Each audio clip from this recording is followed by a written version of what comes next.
instituciones o sectores financieros, ¿verdad? Pueden ser un vehículo para la transferencia, el depósito o la inversión de ganancias derivadas de una actividad ilícita, ¿sí?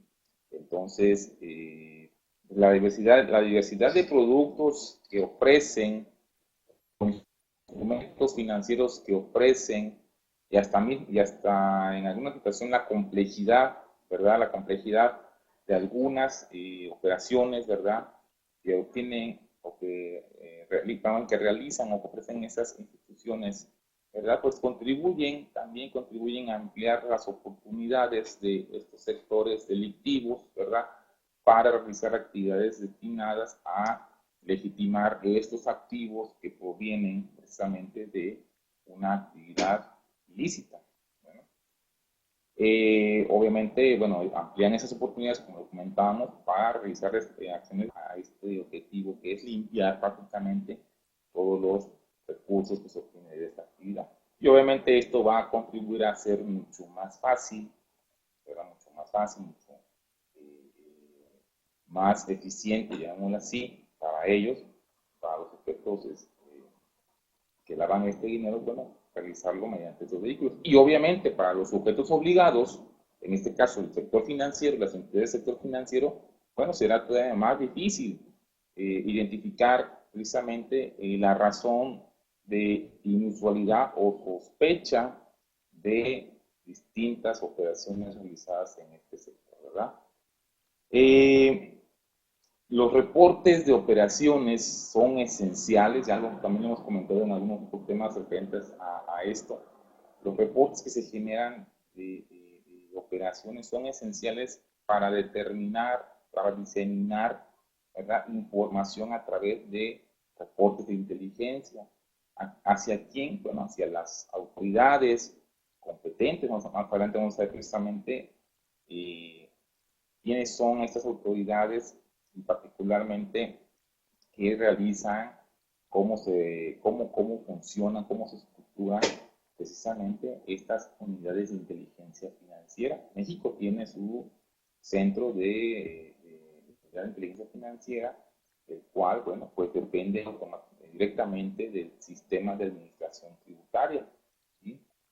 Y bueno, de ahí la importancia e interés por mejorar la calidad, por mejorar de manera eficiente, de manera eficaz, esta información que se recibe a través de estos mismos entes obligados, que como hemos comentado, pues son todos los entes que componen el sistema financiero que son vigilados por la misma Comisión Nacional Bancaria y de Valores, ¿no? Entonces, bueno, estamos conscientes, no solamente nosotros, sino las mismas autoridades, ¿verdad?, de esta problemática, y bueno, nosotros como sociedad, ¿verdad?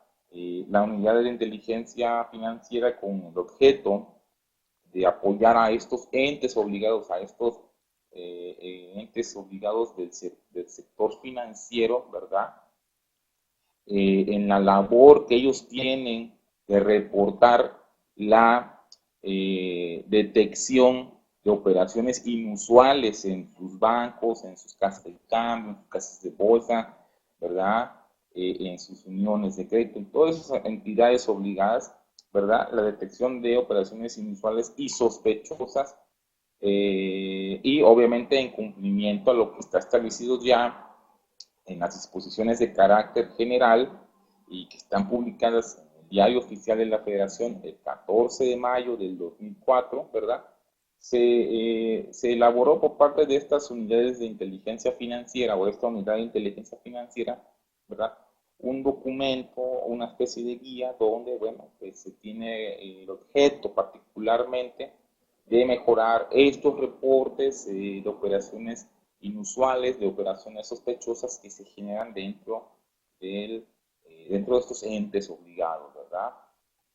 También es importante señalar que, bueno, esta especie como de guía están contemplados ejemplos de operaciones susceptibles y de estar vinculadas con los supuestos que están establecidos en el artículo 400 bis del Código Penal Federal, y que obviamente en su caso puedan ser considerados por los sujetos obligados, por los entes obligados, en la elaboración de sus criterios, medidas y procedimientos internos, obviamente en función de sus distintas áreas, áreas o líneas de negocio, perdón, sí, o del perfil transaccional de sus clientes. Obviamente, pues estas nada más son una especie en ese sentido, son ejemplos presentados de manera enunciativa, obviamente no están limitados, porque pueden existir más, pero son, digamos, una guía general, ¿verdad? Y no se trata tampoco de que ahí se enumeren todas las posibles casos o operaciones vinculadas con este delito de lavado de dinero. Bueno, nada más regresando un tantito al artículo que comentaba, recuerden que el artículo 400, bueno, ahí está tipificado, 400 bis está tipificado como delito el lavado de dinero. Por eso es que hacemos referencia a este artículo 400, ¿verdad? Bueno, pues ya comentábamos también que estos criterios generales o este documento que vamos a comentar, que vamos a presentar, ¿verdad? Pues es para que en su momento también lo puedan consultar, lo puedan validar por los sujetos obligados, bueno, no más bien puedan, es para ellos particularmente. Y obviamente, bueno, hay ciertos sectores en los que comentábamos al principio, en el sector financiero, hay ciertos sectores dentro de este sector financiero en los cuales todavía son más vulnerables y se tiene que poner mayor atención a este problema de lavado de dinero. Entonces, prácticamente el sector bancario, el sector bursátil y el asegurador y afianzador son los tres sectores con mayor conductas o actos o operaciones intereses sospechosas, ¿verdad? Donde realizan estas actividades. Bueno, entonces vamos a empezar en primera instancia, ¿sí? Muy bien, gracias, muchas gracias. En primera instancia vamos eh, a comentar el origen precisamente de las unidades de inteligencia financiera. Por allá del año 1995, ¿verdad? Varias agencias de gobierno y organizaciones internacionales se reunieron en el Palacio de Egmont en Bruselas, ¿sí? En Egmont Arenberg, en Bruselas, y como consecuencia de esta reunión nació el grupo Egmont como una organización informal, ¿sí? Hay que decirlo, como una organización informal, para proporcionar un foro para las unidades de inteligencia financiera de todo el mundo, los que contaban con estas unidades de inteligencia financiera. De hecho, la misma GAFI, la misma Grupo de Acción Financiera Internacional, dentro de sus 40 recomendaciones, también hace mención de la importancia de estas unidades de inteligencia financiera precisamente con el objeto de mejorar la cooperación en la lucha contra el lavado de dinero, también mejorar la información que se intercambia entre agencias, ¿sí? Entonces, bueno, no solamente es relativo a este grupo Egmont, la misma GAFI, que consideramos los que estamos inmersos en estos temas de prevención y lavado de dinero, pues la GAFI, que sería el mayor foro internacional y la referencia principal internacional de normatividad para efecto de lavado de dinero, bueno, lo considera dentro de sus 40 recomendaciones. Muy bien, entonces, bueno, ahí nacen en junio del 95, ¿verdad? Reunidos en ese palacio de Egmont Arenberg de Bruselas, precisamente esas agencias, y se denomina precisamente el Grupo Egmont. Integra todas las unidades de inteligencia financiera y México, obviamente, bueno, como a la par de todas las naciones que están en la lucha contra el lavado de dinero, pues, bueno, pues forma parte de este grupo Egmont, ¿verdad? Y bueno, también es importante comentar, no solamente es, no solamente es la lucha contra el lavado de dinero, también ya hemos comentado que el mismo grupo Gafi establece también la lucha no solamente contra el lavado de dinero, sino también contra el financiamiento al terrorismo. Y obviamente, bueno, se están fomentando en estos grupos Egmont la implementación de programas nacionales respecto a esta materia. El objeto de las unidades de inteligencia financiera, ¿cuál es entonces? Bueno, fomentar el desarrollo de las unidades de inteligencia financiera y la cooperación entre ellas. Y la cooperación entre ellas, ya hemos comentado, pues es el intercambio de información. También dentro de las mismas actividades que tienen, bueno, pues la realización o el intercambio de las tipologías, también las WIC tienen esa facultad de crear tipologías, ya están publicadas desde el año, a principios de este año, las tipologías de la Unidad de Inteligencia Financiera de México para 2016. Les recomiendo que puedan bajarlas, entren a la página y ahí encontrarán las distintas tipologías precisamente en materia de prevención y lavado de dinero en México. Bueno,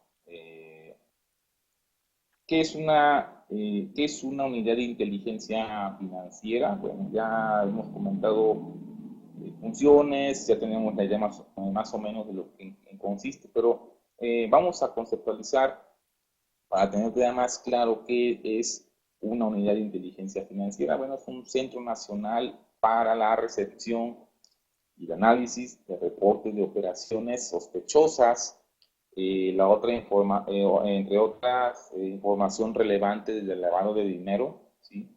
Delitos precedentes asociados y financiamiento del terrorismo, y otra de las situaciones que realizan aquí es la diseminación de los resultados de dichos análisis, es decir, el poner esta información, ¿verdad? Disponible, ¿verdad? De los resultados que se obtienen de estos análisis de inteligencia financiera. Las unidades de inteligencia financiera deben tener capacidad de tener información adicional de los sujetos obligados, es decir, de los bancos, de todos los que están en el sector financiero, que están obligados ante la Comisión Nacional Bancaria de Valores, ¿verdad? Deben obtener, o deben tener la capacidad de obtener información adicional, ¿verdad?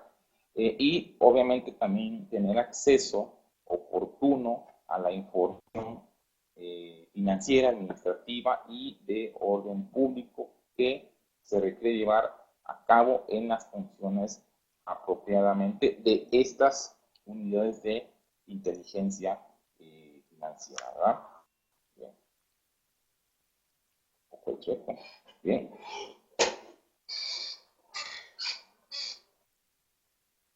Muy bien. Bueno, hay 4 tipos, al menos de acuerdo a la información que se tiene sobre las unidades de inteligencia financiera.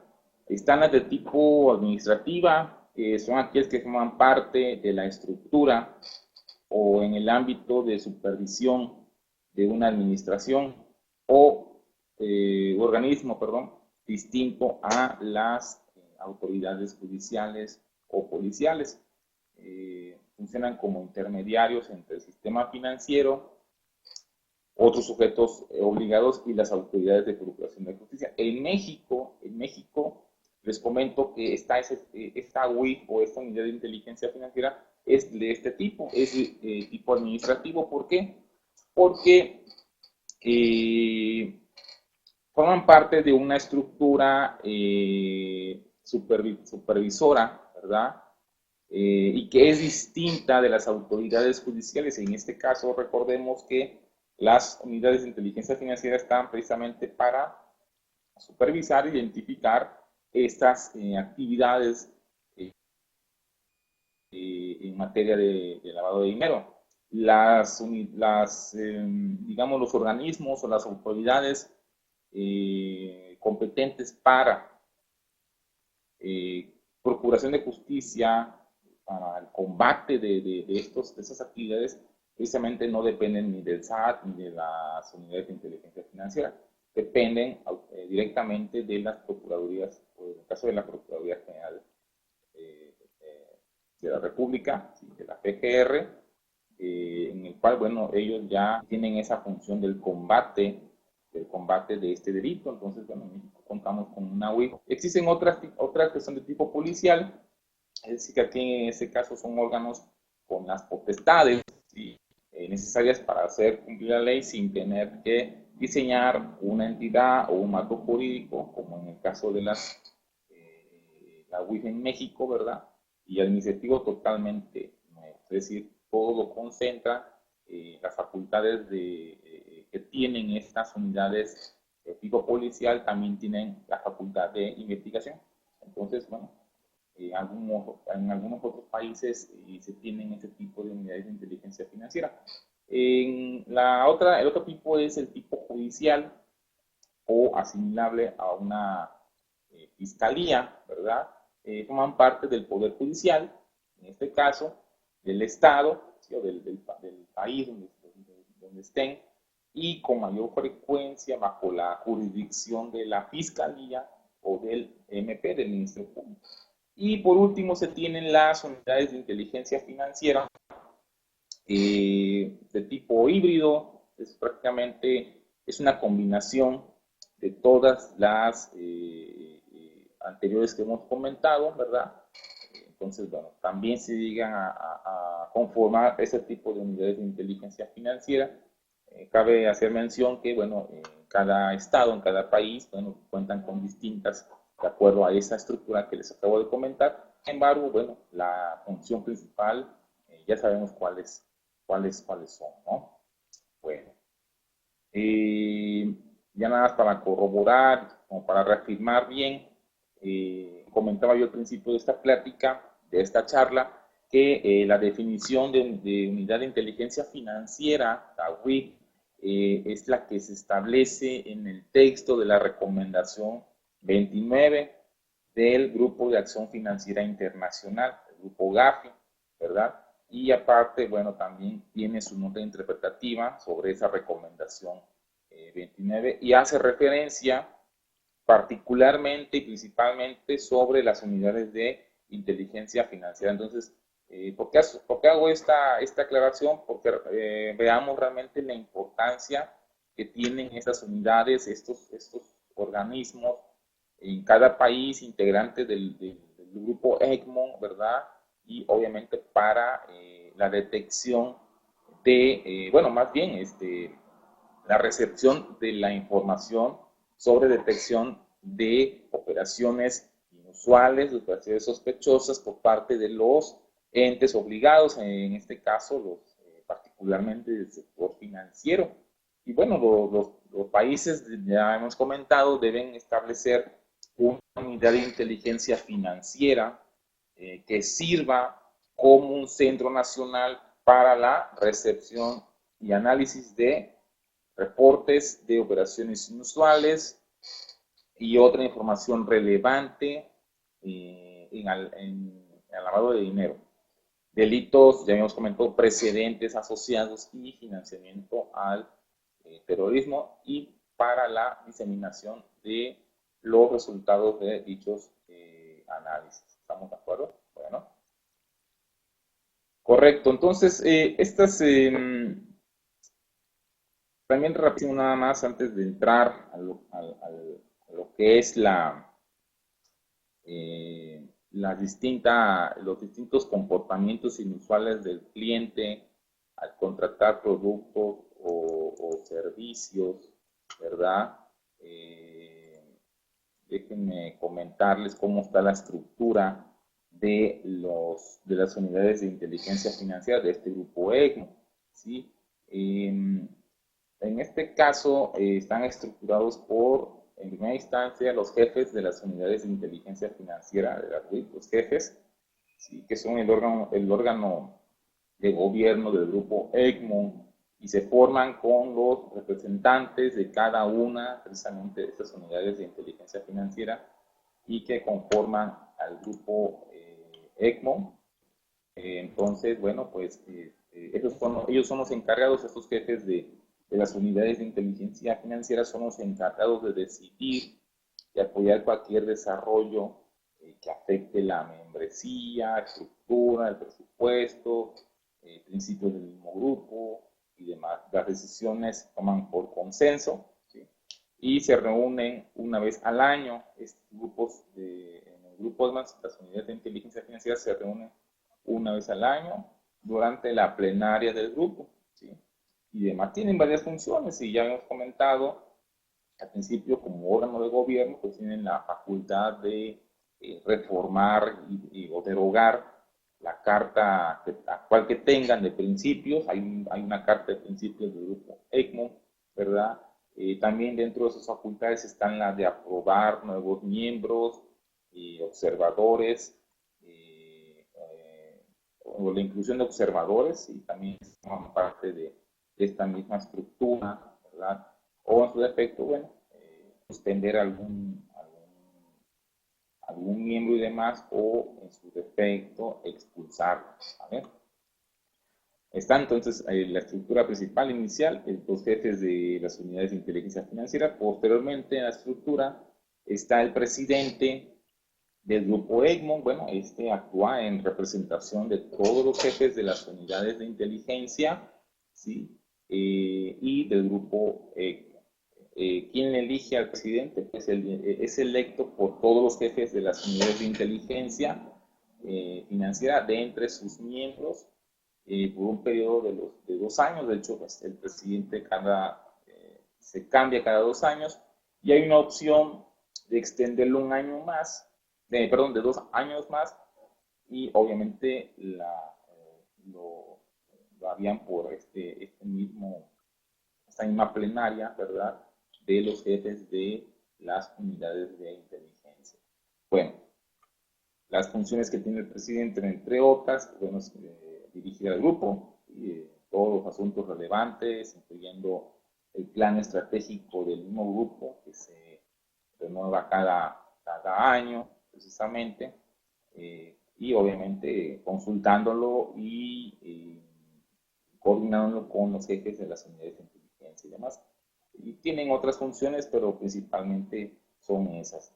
Está después del presidente, pues, el comité de Egmont, que funciona como mecanismo de consulta, de coordinación para los representantes, en este caso los jefes de cada unidad de inteligencia financiera, también para los representantes regionales y los grupos de trabajo.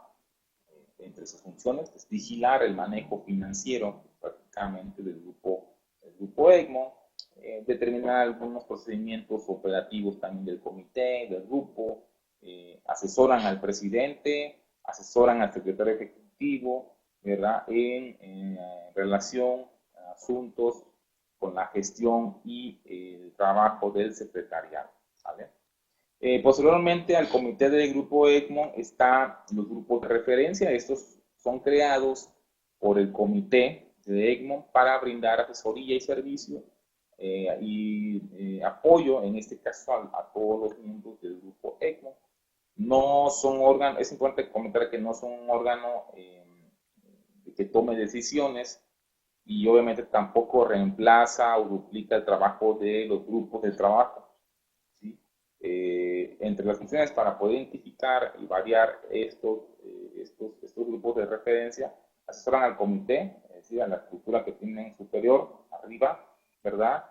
Asisten al comité también de Egmont para administrar asuntos del cotidiano, pues, y obviamente de los cuales sean responsables este mismo comité. Identifican de manera proactiva, de manera, pues, trata de que sea también de manera eficiente, asuntos que están referidos a los grupos de trabajo, es decir, los grupos que están todavía más abajo de la estructura, que también forman parte de esta misma grupo.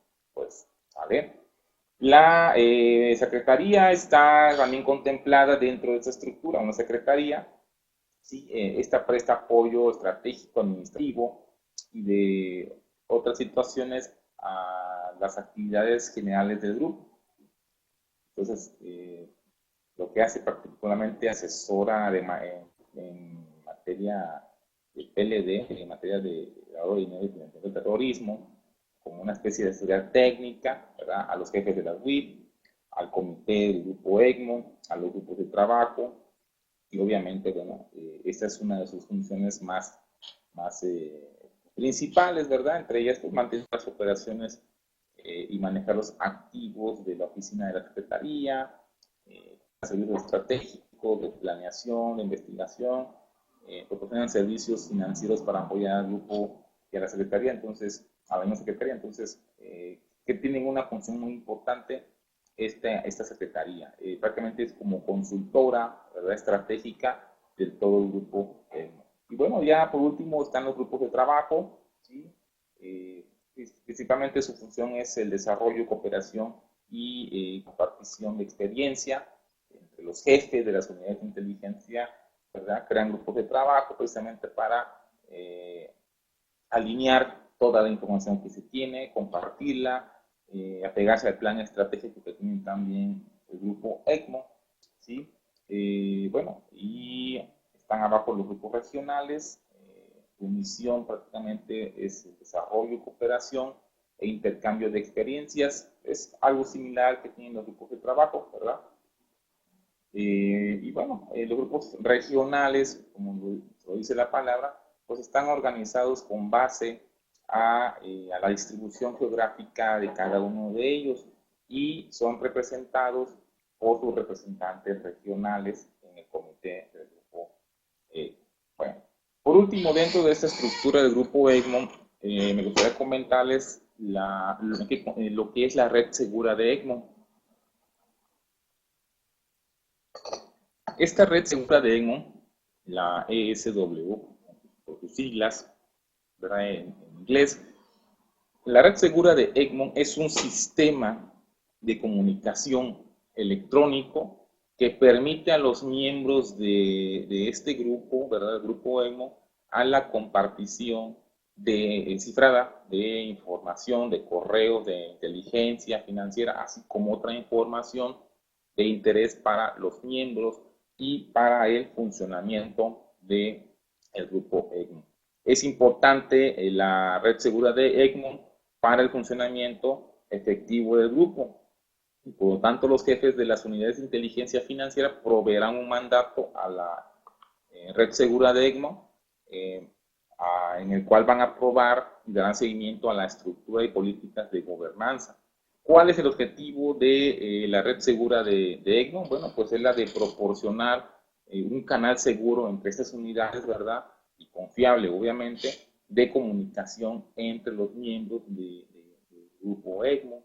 También están dentro de sus actividades la de pues, adherirse a los estándares de seguridad, de confiabilidad, de eficiencia y de efectividad especificados por los jefes de las unidades de inteligencia. Pues prácticamente pues, es un medio de comunicación entre estas unidades donde se comparte información cifrada o se envían correos de inteligencia financiera, ¿verdad?, precisamente para el intercambio de información. Bueno, entrando al tema referente a los comportamientos inusuales de clientes, vamos a ver si nos dan tiempo, unos 3 o 4 de cada uno. Está en primera instancia el comportamiento inusual del cliente al contratar productos o servicios.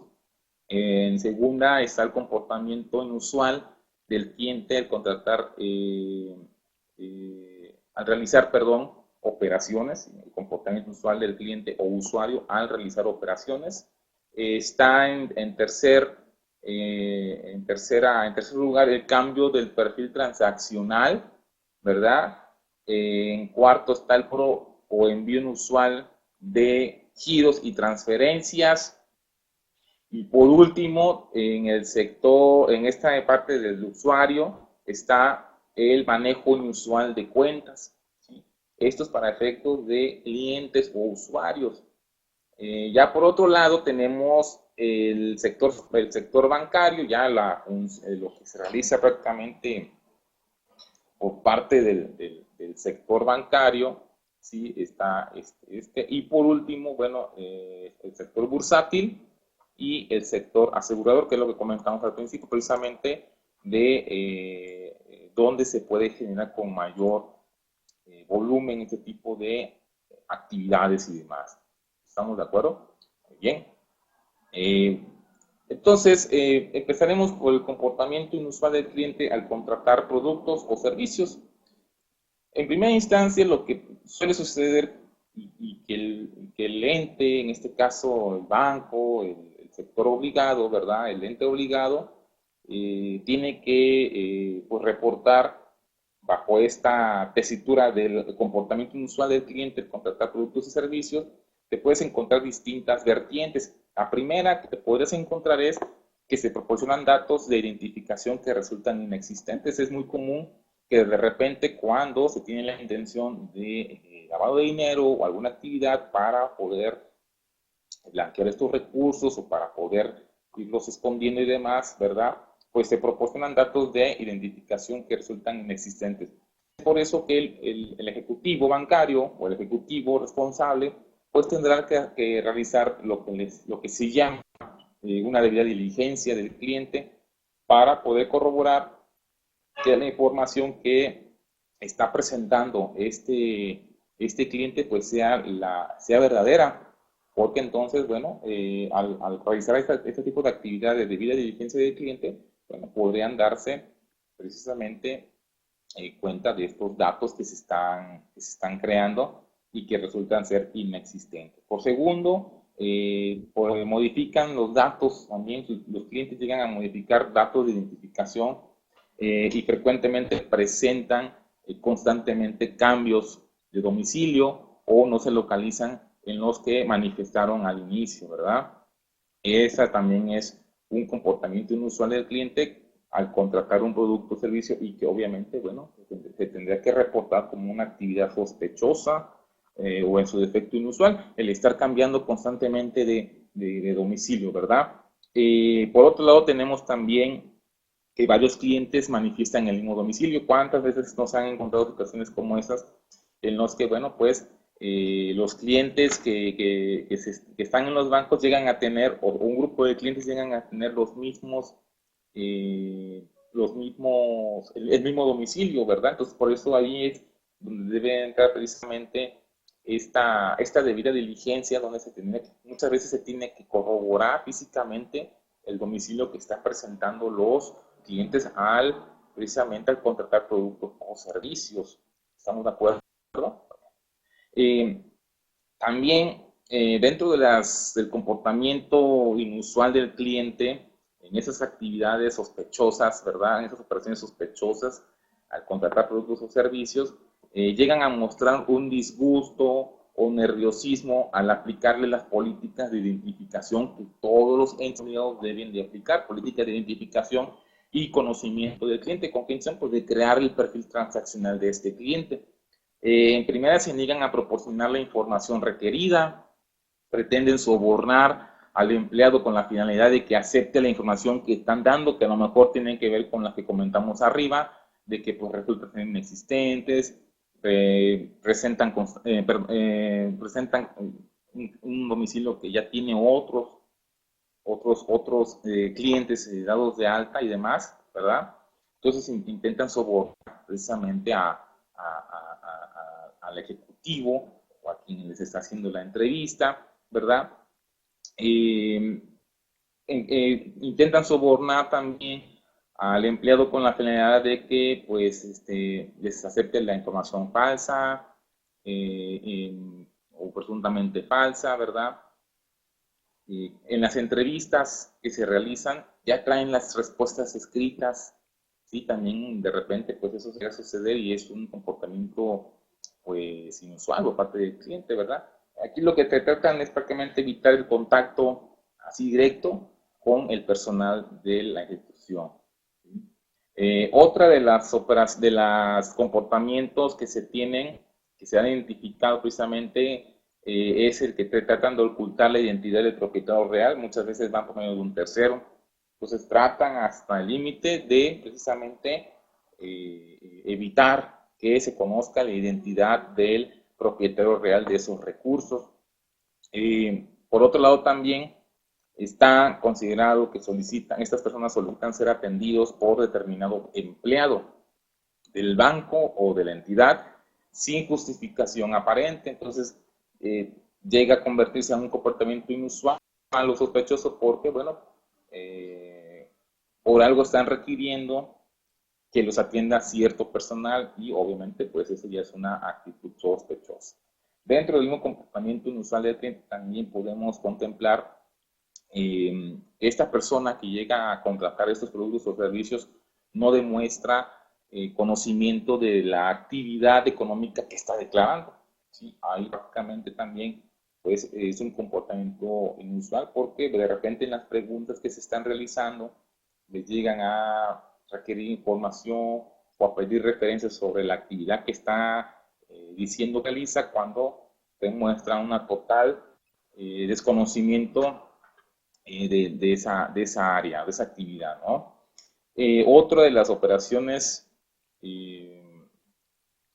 comportamientos, perdón, inusuales, este mismo cliente llegue a mostrar desinterés por los beneficios o rendimientos de algún producto que en su momento quiera contratar. Y obviamente, bueno, pues al mostrar este desinterés de los beneficios es porque prácticamente no le interesa cuánto va a ganar, cuánto va a rendir, particularmente lo que le interesa es introducir esos recursos al sistema financiero, ¿verdad? Otro comportamiento también está el de que el mismo cliente declara que no pueden presentarse en la entrevista y administran su cuenta a través de la banca electrónica por internet o alguna tecnología similar, ¿verdad? Es también muy común. Clientes también que por su actividad profesional o económica estén relacionados con actividades de riesgo, es decir, con personas políticamente expuestas. Las PEP, ya hemos comentado quiénes son las personas políticamente expuestas, pues son aquellas que llegan a están al servicio de la administración pública, en alguna cuestión política, algún funcionario de alto rango, algún militar, ¿verdad? Bueno, pues estas personas que ocupan los servicios o productos en estas entidades, bueno, llegan a estar relacionados con esta actividad de riesgo, precisamente con personas vinculadas precisamente con políticamente expuestas. ¿Estamos de acuerdo? Bueno.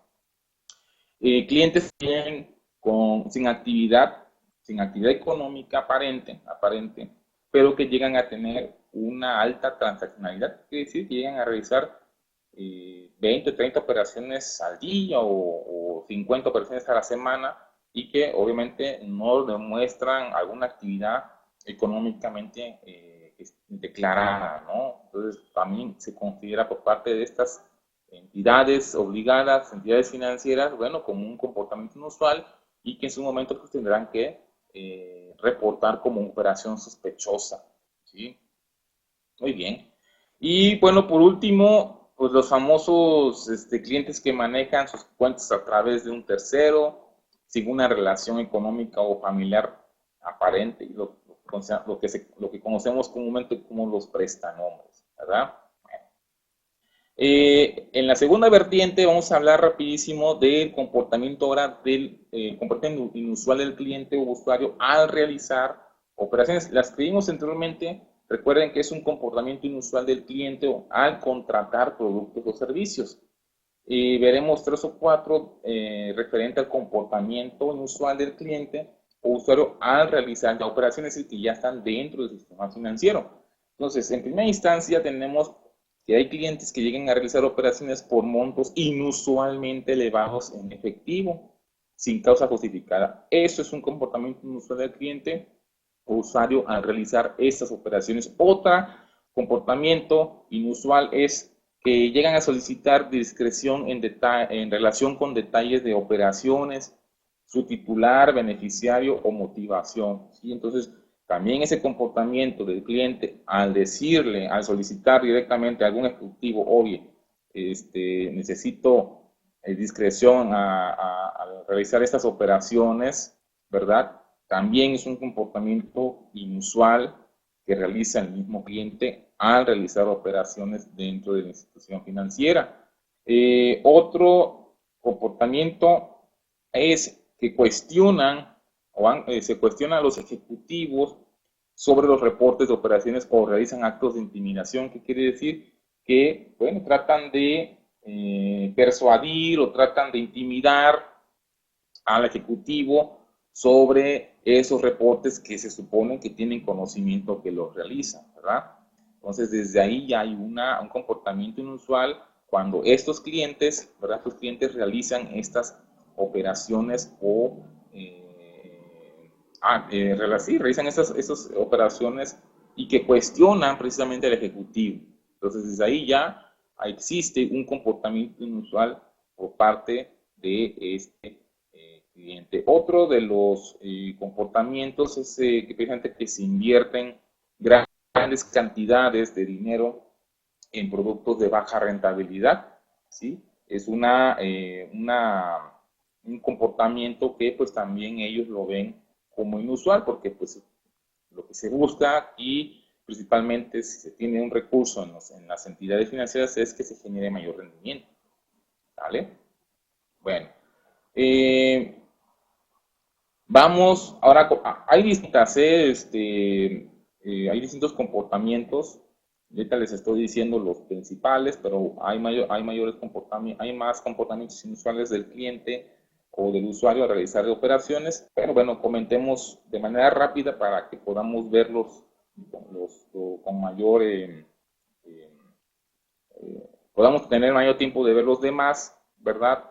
Desafortunadamente, pues nuestro tiempo no nos permite verlos a fondo, pero bueno, veamos ahora dentro de estas operaciones precisamente el cambio de perfil transaccional. ¿Sí? ¿Cuándo va a suceder esto? Pues cuando se realicen cambios significativos en el número de operaciones o monto de las mismas en relación a la actividad real. Es si de repente algún cliente llega a tener ciertas operaciones en su andar cotidiano, ¿verdad?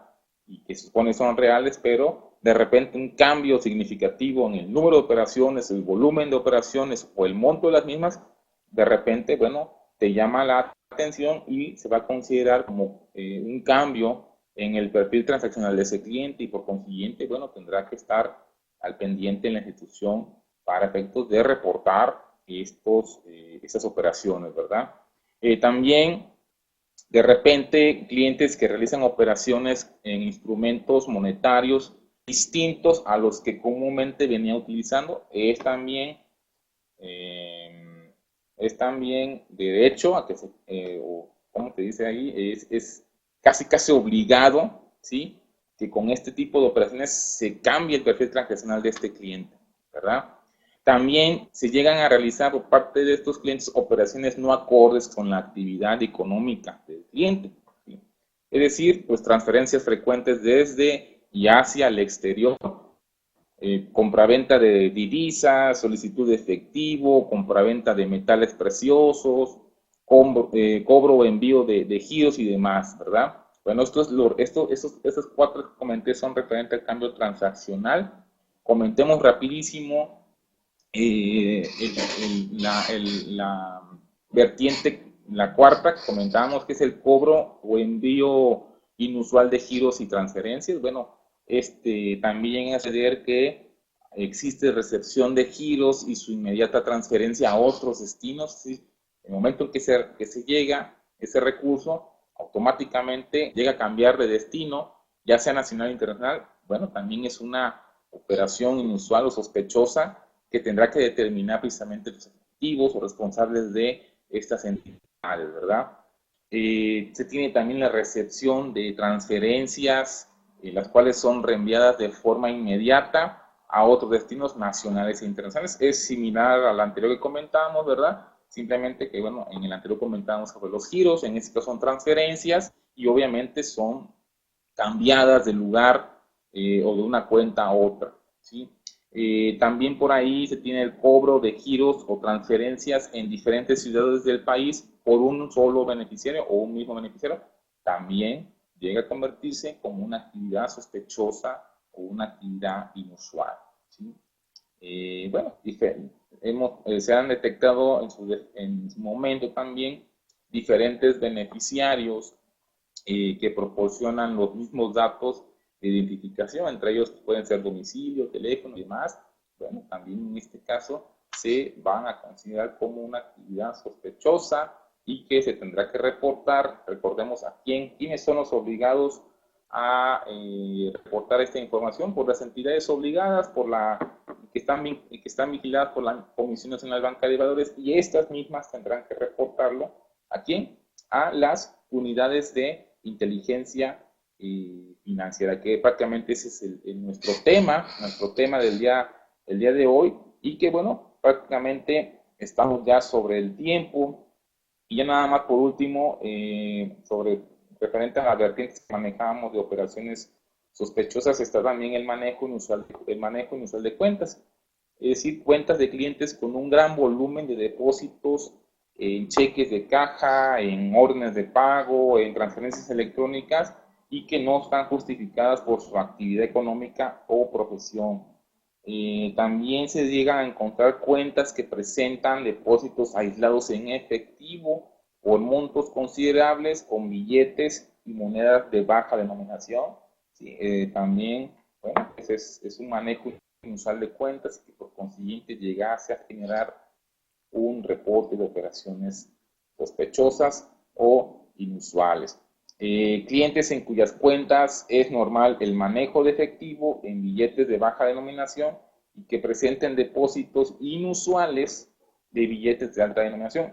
Tenemos en el entendido que alguna actividad, por su operación y demás, bueno, es normal que llegue a manejar efectivo y con billetes de baja denominación, pero de repente presenten depósitos que son inusuales, y que todavía se realicen con billetes de alta denominación. Ahí existe ya un manejo inusual de cuentas.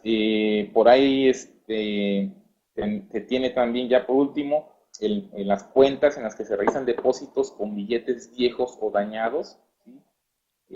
También llega a ser un manejo inusual de cuentas, porque, bueno, de repente esos billetes estuvieron en algún lugar y demás, ¿verdad? Estimados amigos de Nafinet, de la comunidad virtual de Nafinet, pues bueno, creo que por hoy será todo. Ya nuestro tiempo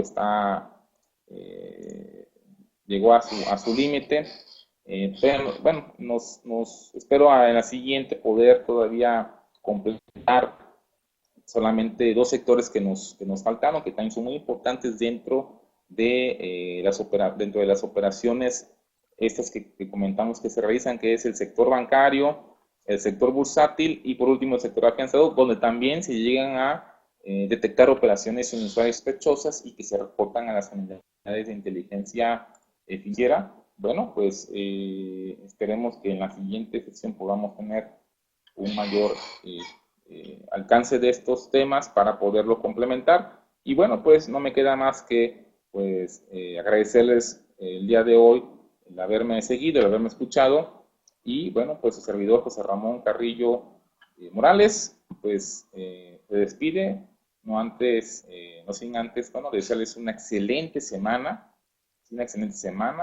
y bueno, pues muchas bendiciones para todos ustedes. Muchas gracias a todos. Santi, me despido, que tengan una excelente semana. Muchas gracias. Nos vemos la próxima. Bye.